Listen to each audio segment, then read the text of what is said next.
estamos de regreso en el programa, mis queridos amigos. Momento de iniciar nuestro consultorio médico. Se encuentra con nosotros la doctora Mafalda Morales. Ella es ginecóloga y hoy hablaremos de un tema muy importante para todas las mamis que están embarazadas o las que planean estarlo. Hablaremos acerca de la toxoplasmosis. Bienvenida, doctora. Buenos días. Buenos días, muchas gracias. Cuando nosotros estamos embarazadas o cuando pretendemos quedar embarazadas, obviamente si lo hemos hecho de la forma adecuada y estamos planificando y nos estamos cuidando antes de, nos hablan de una serie de riesgos. Entre ellos hablamos de contraer cierto tipo de virus como la toxoplasmosis. Claro, la toxoplasmosis es una parasitosis, es provocada por un parásito. Entonces, eso es una enfermedad no tan frecuente en nuestro medio, pero finalmente siempre la diagnosticamos ya cuando tenemos la complicación, ¿no? Que deberíamos hacerlo antes de. Si queremos estar embarazadas, debería haber un protocolo para estudiar si tenemos o no, o hemos adquirido esta enfermedad anteriormente o no. No lo hacemos.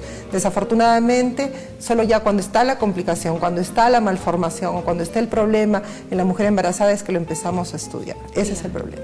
Ahora, a manera de prevención, sería bueno enterarnos si somos inmunes a este parásito, si ya lo hemos adquirido, porque también puede ser que lo hayamos adquirido antes de quedar embarazadas y el embarazo sería muy riesgoso. Claro, el hecho es que si uno lo adquirió antes de estar embarazado, no hay mayor problema. El cuerpo ya hizo inmunidad, ya tiene la protección suficiente y no va a haber mayor problema con el bebé. Pero si lo adquirió meses antes de estar embarazada o durante el embarazo, primer trimestre, segundo trimestre o tercer trimestre, ahí está el problema. Ahí es cuando vamos a tener las complicaciones. Generalmente lo diagnosticamos cuando la mujer ya tuvo abortos. Dijo, me he embarazado 3 veces y las 3 veces las he abortado. ¿Qué ha pasado? Ahí recién empezamos a estudiar y nos damos cuenta que una de las causas principales en este caso sería la toxoplasmosis. ¿Eso quiere decir que el parásito se va a albergar en el cuerpo de la mujer y eso va a ocasionar los abortos? ¿Qué es lo que pasa? Primero, ¿cómo contraemos la enfermedad?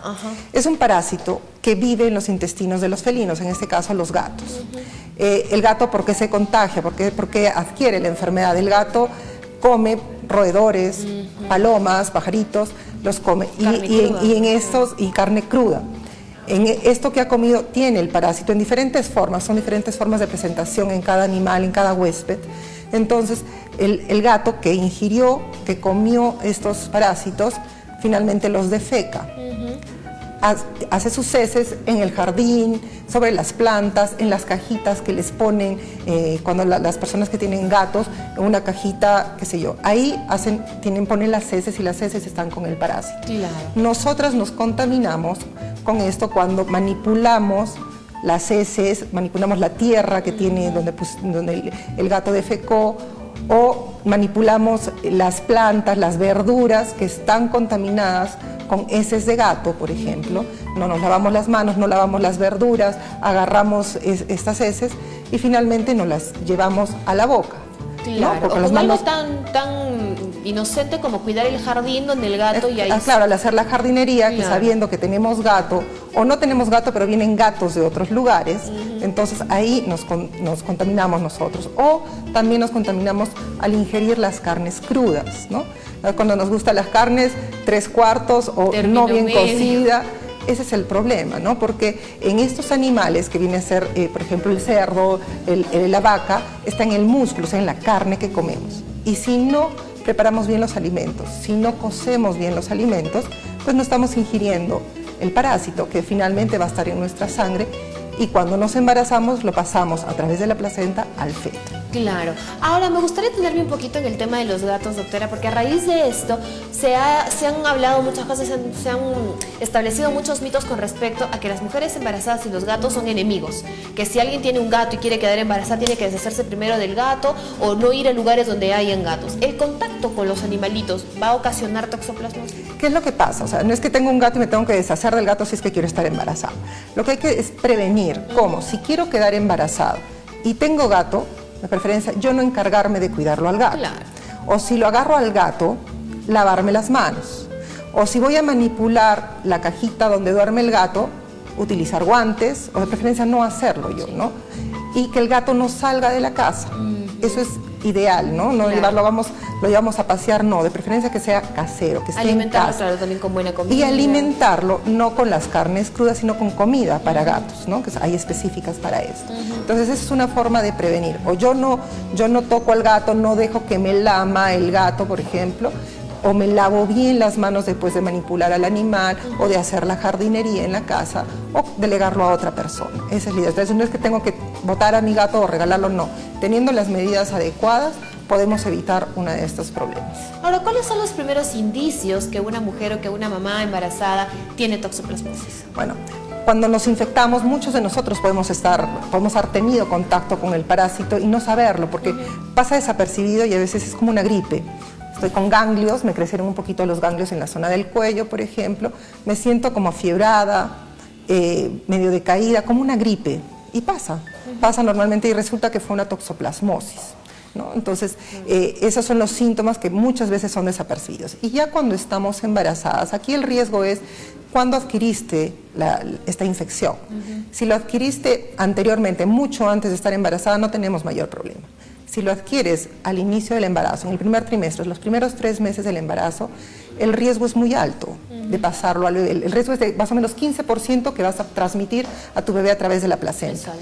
Y las complicaciones son muy grandes, porque en esa etapa el bebé, el feto, el embrión, está en plena formación. Entonces, vamos a alterar todas las células que se están formando en el bebé y por eso va a haber mucha complicación en el bebé. Generalmente terminan en abortos, son los abortos a repetición, porque va a generar tantas malformaciones que son incompatibles con la vida. Claro. Entonces, la mamá aborta. Si se adquirió la enfermedad en el segundo trimestre, probabilidad que pase al feto es mucho mayor, es casi un 30 a 40% de probabilidades. ¿Y qué problemas traería el bebé? También va a haber problemas, tal vez un poco menores que si es que lo adquiriste en el primer trimestre, pero va a haber graves complicaciones. Y si adquiriste la enfermedad en el tercer trimestre, la probabilidad de que pase a tu bebé son muy altas, casi un 60-65%. Pero las complicaciones en el feto van a ser menores y las vamos a poder prevenir, bueno, no prevenir, sino minimizar con tratamiento. A todo esto se da tratamiento, ¿no? Pero acá en nuestro medio es poco frecuente estos problemas y vuelvo a decir, nos damos cuenta cuando ya está el problema ya presente. Muy bien, y en todo caso, ¿qué es lo que se tendría que hacer si nos enteramos que una mujer ha adquirido este parásito y tiene toxoplasmosis en este primer trimestre o en este segundo trimestre donde las probabilidades son variables, pero el daño es mayor? Claro, en el primer trimestre ya nos damos cuenta cuando la mujer está abortando a repetición. Es muy raro encontrar en el primer trimestre ya las malformaciones, porque esto lo tenemos que hacer por ecografía. En una ecografía nos vamos dando cuenta que va habiendo alteraciones, ¿no? O que había embrión y a los 3-4 días que hacemos el seguimiento ya está muerto el embrioncito, entonces ya es un aborto prácticamente. O vamos notando ya ciertas malformaciones ecográficamente que generalmente, casi yo diría que en el 99% terminan en aborto. Claro. En otro caso, y si no ha sido el aborto, tenemos que hacer amniocentesis, generalmente antes de las 18 semanas, hacer estudio especial para ver si ha pasado esta infección al producto y empezar a dar tratamiento, se da antibiótico. Pero vuelvo a decir, es muy raro hacer este diagnóstico en el primer trimestre porque generalmente se aborta, ¿no? Claro, ¿y cómo nosotros llegamos a la conclusión que es toxoplasmosis? Porque con solamente ver la malformación del bebé podemos determinar que puede ser miles de causas. Se tiene que hacer estudio de la mamá y estudio del bebé. O sea, hay que hacer en la mamá el examen de sangre que pedimos, las inmunoglobulinas, y en el bebé tenemos que hacer una amniocentesis, o sea, pincharle la pancita a la mamá, sacar un poco de líquido amniótico y mandarlo a estudiar. Ahí pedimos estudios especiales para saber si hay infección por el toxoplasma. Claro. Entonces, una vez confirmado el estudio, tenemos que dar tratamiento y hacer seguimientos ecográficos constantes para ver que no siga avanzando. Lo que vamos a encontrar en ecografía es por ejemplo, dilatación de los ventrículos cerebrales, es decir, la cabecita más grande, una hidrocefalia, llena de líquido la cabecita, o al contrario, una cabeza muy pequeñita, que es la microcefalia. Malformaciones cardíacas, hígado muy grande, vaso muy grande, que todo conlleva alteraciones hematológicas posteriormente. Claro, y que este tipo de malformaciones también podrían llevar a que de pronto el bebé no resista. Claro, generalmente, vuelvo a decir, o son abortos o incluso llegan casi a término o pretérmino, pero fallecen muchas veces inmediatamente al nacimiento o al poco tiempo del nacimiento. ¿Y qué tanto porcentaje hay que el embarazo llegue a término y que el niño no fallezca después, que continúe? Dependiendo de cuándo contrajo la enfermedad la mamá. Vuelvo a decir, si la mamá al tercer trimestre contrajo la toxoplasmosis, sí le va a pasar a su bebé, pero el bebé va a tener menos problemas. Los efectos van a ser menores en el bebé, porque ya no está en el momento de la formación de órganos. Los órganos se formaron en el primer trimestre, aquí ya solo es de crecimiento. Claro. Entonces, ¿qué alteraciones pueden haber cuando se infectó en este tercer trimestre? Ceguera, pero generalmente estos problemas uno no se da cuenta al momento del nacimiento, incluso años después, cuando es en la niñez. En la niñez se da cuenta, mi hijo cada vez está más cieguito y hay ceguera, eso es una corioretinitis provocada por el toxoplasma. Se les hace estudios al niño y resulta que el niño está con toxoplasmosis, es una toxoplasmosis congénita. O hay otros problemas, o nace el bebé y tiene ictericia, está amarillito. Se le hacen los estudios al bebé, obviamente tiene toxoplasmosis, tiene el hígado más grande, el vaso más grande, esas ya son complicaciones en el bebé, pero generalmente muchas de esas pueden ser perfectamente aceptables. Y otras cosas es el retardo mental, pero el retardo mental es si es que se infectó al inicio del embarazo la mamá, ¿no? Ahora, ¿qué significa que el niño venga con toxoplasmosis congénita? ¿Quiere decir que va a tener el parásito siempre? Claro, él ha generado sustancias en su cuerpo que son los anticuerpos contra este parásito, pero congénita significa que ya lo adquirió durante el embarazo y ya alteró muchísimos órganos, ¿no? O sea, vuelvo a decir, altera cerebro, altera ojos, hígado, vaso, altera muchas de estas cosas que finalmente se ven complicaciones muy feas durante la niñez incluso, ¿no? Ahora, hablemos de los otros cuidados. Ya hemos dejado de manera específica lo que sucede con el tratamiento con los gatos, ¿no? No necesariamente hay que deshacerse de ellos, sino tener mucho cuidado con la limpieza de los gatos y la alimentación que les vamos a dar. Ahora, ¿qué otras recomendaciones? Porque no es esa la única forma en la que vamos a adquirir el parásito. Vuelvo a decir, el manipular los alimentos, las verduras, porque los gatos defecan en la tierra, en las chacras, donde están las verduras. En las verduras, en la cáscara de las verduras, está el parásito. El parásito puede vivir años. El gato defecó. Al momento de defecar, para que el parásito sea contaminante, pasan 24 horas más o menos. O sea, las 24 horas que defecó el gato, si yo como esas verduras donde están las heces del gato, me va a contaminar a mí. Y si nadie come nada y están a la intemperie las heces del gato con los parásitos, el parásito puede vivir años en estadio de quiste. Wow. Entonces, ¿qué tenemos que hacer? Cuando compramos verduras, tenemos que lavarlas bien. De preferencia, echarles pues, el cloro que les echamos, o los que venden en los preparados en las farmacias o en las tiendas, que se les echa una gotita y se deja 5 minutos a todas las verduras. Y de preferencia, pelarlas. ¿Ya? Entonces, y lavarnos las manos. Hemos manipulado, hemos agarrado todas las zanahorias que hemos comprado, las vamos a guardar en el refrigerador o donde sea y lavarnos las manos, porque no las hemos lavado antes de guardar en el refrigerador, ¿no? Entonces hay que lavarlas, obligatoriamente lavarnos nosotros las manos y lavar las verduras, cualquiera que utilicemos. Lo mismo con la carne, vuelvo a decir, ¿no? Y los embutidos. Todo lo que sea lo mal cocido, la carne mal cocida, tiene estos quistecitos que son los que nos van a contaminar a nosotros. Y parecería que son medidas extremas, pero es que en realidad este parásito es bastante riesgoso, bastante peligroso, y va a depender que nosotras tengamos los cuidados necesarios durante este proceso. Definitivamente. Y también vamos con la leche. Las leches tienen que ser leches pasteurizadas, ¿eh? Sí, también. Hay que, si no, hacer hervir bien la leche. Claro, si vamos a consumir, por ejemplo, la leche de vaca que nos traen del establo, bien hervida. Bien hervida. Por lo menos debe hervir 5 minutos la leche para pensar, porque el parásito no resiste altas temperaturas. En cambio, a bajas temperaturas sí, por eso en el medio ambiente puede vivir años.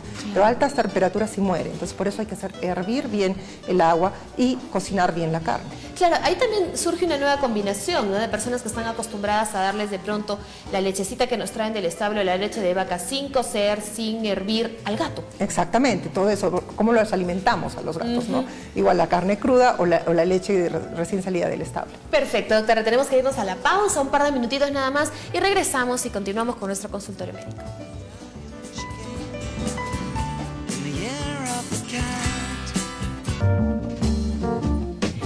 estamos de regreso en el programa. Continuamos en nuestro consultorio médico hablando con la doctora Mafalda Morales sobre el riesgo de la toxoplasmosis durante el embarazo. Doctora, nos dejaron una consulta por interno, nos llamó María y nos comentaba que su hija, que aparentemente es una niña, duerme con el gatito y quería saber qué complicaciones o qué problemas podría tener a la larga, e incluso ella nos pregunta si podría tener algún problema de infertilidad por esta razón. ¿Qué es lo que ocurre? O sea, si duerme con el gato, lo más seguro que el gato la lame, lo besa, ella lo besa. Entonces, si es que el gato está con el parásito, le puede pasar el parásito a ella hacer la enfermedad, pero vuelvo a decir, es asintomático. Seguro, si ya la tuvo, es como una gripe.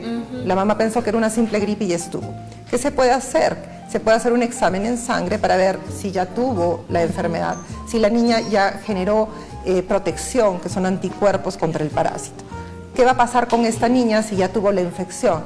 No hay mayor problema con ella. Cuando se embarace no va a tener mayor problema porque es rarísimo que haya una reinfección, es decir, que vuelva a reactivarse la enfermedad y lo pase al bebé, salvo que haya algún dato de inmunodeficiencia, como el SIDA. Claro. Si la paciente tuvo anteriormente toxoplasmosis, como una gripe, vuelvo a decir, y a los años adquiere SIDA, esta inmunodeficiencia provocada por el SIDA va a hacer reactivar la infección y ahora sí lo va a poder transmitir a su bebé durante el embarazo. Pero mientras no haya este caso de inmunodeficiencia, ella ya tiene la protección adecuada para esta toxoplasmosis. Muy bien, y con respecto a la fertilidad o a la infertilidad causada por el hecho de tener cercanía con el gato. No necesariamente, salvo que la mujer tenga la enfermedad inmediatamente durante el embarazo. En este caso es una niña, ya no va a tener mayor problema. Claro. Pero si es que nunca tuvo contacto con gato, ahora que está embarazada tiene contacto con el gato, va a abortar frecuentemente. Claro, porque estas son políticas de pronto de salud de otros lugares, como le comentaba durante la pausa. Yo vivía fuera del Perú cuando me enteré que estaba embarazada, y dentro de la batería de exámenes que me hicieron con solamente un poquito de sangre, porque obviamente te tienen que pedir algunas muestras, como lo hacen aquí también, estaba dentro de esas pruebas que me pidieron una de toxoplasmosis, y ahí yo descubrí que nunca yo antes había tenido este parásito y que por ende tenía que cuidarme muchísimo durante el embarazo. Sí. Y esto es lo óptimo, yo creo. Claro, acá no lo hacemos, vuelvo a decir, acá el TORCH, que es Toxoplasma rubiolis cytomegalovirus, lo pedimos ya en la paciente que tiene el antecedente de muchos abortos o de más de 2 abortos a repetición. Debería hacerse así como un examen prenatal. Claro, y la pregunta también ahora es, en todo caso, si nosotras ya hemos tenido esta toxoplasmosis y ya somos inmunes a esto, después no es que vayamos nosotras a no tener ningún tipo de cuidado, ¿no? Porque no solamente es este, sino cualquier otro parásito. Claro, porque hay otros parásitos, hay otros virus que nos pueden provocar problemas durante el embarazo, claro que hay. Claro, porque volviendo a la pregunta de nuestra televidente, eso no quiere decir que ahora la niña cuando crezca y se embarace simplemente se olvide que puede contraer este parásito. Claro, ¿verdad? Definitivamente. Y también lo que comentamos aquí en interno, de los perros, ¿verdad? Que es muy importante. El perro sí es un perro que lo sacan mucho a la calle. Es un perro que va a lamer, va a comer, va a buscar en la tierra, en la calle, y la tierra está contaminada con las heces de gato, por ejemplo. Y ese perro luego va con nosotros, duerme con nosotros, nos lame, nos besa, nos está pasando también el parásito. Entonces no es exclusivo de los gatos, sino de los perros que también pueden... Claro, claro, porque están lamiendo, comiendo toda la tierrita. El gato es de preferencia porque el gato es el que está ahí haciendo todo esto en la calle, pero el perro también. Entonces hay que tener mucho cuidado siempre. Cuando estamos embarazadas, cuidarnos un poquito más y hacer todo eso con más limpieza, más higiene y cuidarnos, delegarlo claro, porque a otra persona. En todo caso somos más efusivos y más amorosos con los perritos, ¿no? Y como pensamos que con ellos no es el Pero tema del parásito. El gato es el principal huésped y el que nos los va a transmitir. Ahora, ¿qué pasa, por ejemplo, con la carne de cerdo? Mucho se consume aquí también la carne de cerdo, y también se dice que en este tipo de carnes donde hay más presencia de este parásito. Claro, y aparte de otras, ¿no? Entonces, todo lo que sea carnes que comemos donde haya músculo es huésped de este parásito. Y si no los comemos crudos, pues no solo esta infección, sino otras infecciones vamos a adquirir. Y ahora, por ejemplo, me voy a poner en el caso de una persona, de una mujer que esté embarazada y que su oficio o su trabajo sea manipulación de carnes crudas. ¿Qué es lo que tendría que hacer o de qué forma ella podría cuidarse? Bueno, en cuanto a la manipulación de carnes crudas, una, de preferencia con guantes. Dos, si no lo hago con guantes, tengo que lavarme las manos bien después de manipularlo y lavar muy bien la superficie donde he manipulado la carne. Es lo mismo que pasa en nuestras casas. Compramos carne y la picamos, agarramos nuestra tabla de picar picamos la carne y que bien guardamos nuestra carne en el congelador o en el refrigerador, y la tabla solamente la enjuagamos o no. Esta tabla que hemos utilizado para picar tenemos que desinfectarla bien, porque ha estado en contacto con la carne cruda que probablemente esté contaminada. Entonces toda esta manipulación debe ser con mucho cuidado. 1, lavarnos las manos, 2, lavar la tabla, lavar bien el cuchillo que hemos utilizado y cocer bien la carne. O sea, tendríamos que desinfectar absolutamente todo lo que ha tenido contacto con esto. De preferencia. Y ahora, para mujeres que de pronto trabajan en el campo, trabajan con este tipo de recolección de productos y que uno nunca sabe quién pasó por ahí o qué gato pasó o qué sucedió, ¿cuál sería la recomendación? Igual, lavarse muy bien las manos después de la manipulación, no estarse llevando, mientras vas manipulando, no estarse llevando la mano a los ojos, a la nariz o a la boca, porque por ahí va a ser el contacto. Entonces, manipularla, si no es con guantes, sin guantes, pero lavarse bien las manos. ¿Y solo con agua y jabón nosotros podemos liberarnos del parásito o necesitamos algún tipo de desinfección especial? Pues de preferencia sería tener algún tipo de desinfección, utilizar los geles desinfectantes. La cosa es un buen lavado de manos, ideal, son 2 a 3 minutos el buen lavado de manos, ya no tendríamos mayor problema, y con agua caliente de preferencia. Y justamente hablando de eso, el agua que sale de nuestros grifos, el agua que sale de nuestras casas. Por eso de preferencia, hervirla. Ya. Y hervir, no sonó la calentadora y la apago, no, dejarla hervir, por lo menos 5 minutos. Vuelvo a decir, estos parásitos no resisten a las altas temperaturas, entonces entre más hirvamos el agua, mejor va a ser. ¿Para tomarla y para asearnos también? No, para asearnos no, para asearnos el jabón, el agua y algún desinfectante de preferencia. Ya, pero sí para tomar, porque de pronto aquí en Arequipa, que todas decimos que el agua es tan rica, de pronto estando embarazadas simplemente del grifo y la tomamos, ¿eso es peligroso también? Claro que sí.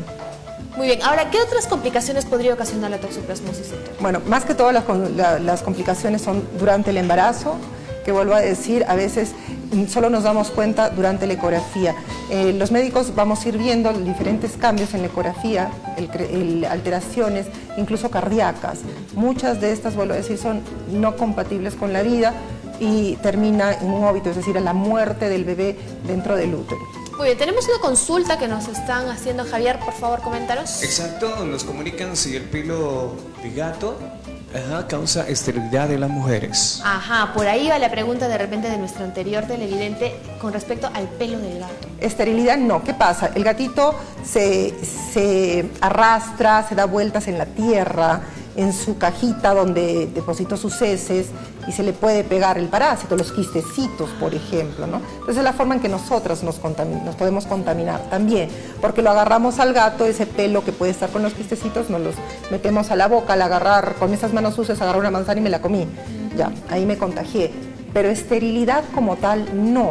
Vuelvo a decir, si la infección es poco tiempo antes de embarazarme, es decir, estamos junio y en el mes de mayo me contagié y en junio me embaracé, ahí sí hay el riesgo de yo pasarle la infección al producto, a mi bebé, y con alta probabilidad de que tenga abortos, tenga muchas malformaciones.